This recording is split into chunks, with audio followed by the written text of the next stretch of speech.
aussi. Oh, Ça passé. Anouzi men.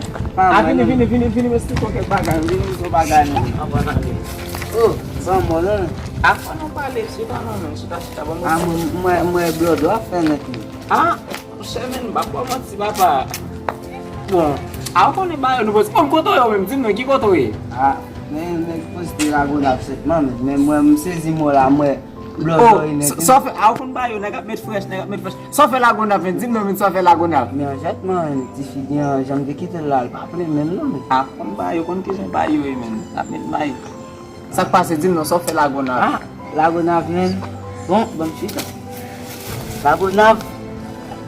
Men sam de lagu na ve il faut se vin bo ici an. Parce que moi gon bateau men qui chargé pour vin bo ici an. Gen nèg qui li on bagay tel, qui tan monter dans bateau et puis il descend pour la prendre bagay là, bateau a lui-même et moun k'ap dirige an, pas kon s'il descend. Et puis moun nan aller et puis monsieur ouais bateau al. Monsieur prend bagay là pour sous la mer. Nan bouda bateau jusqu'à ce qu'il vienne voler.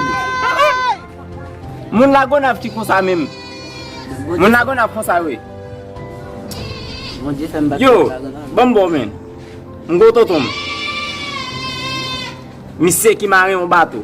Même si nèg la gon ap lié, monsieur se mari bateau a femme.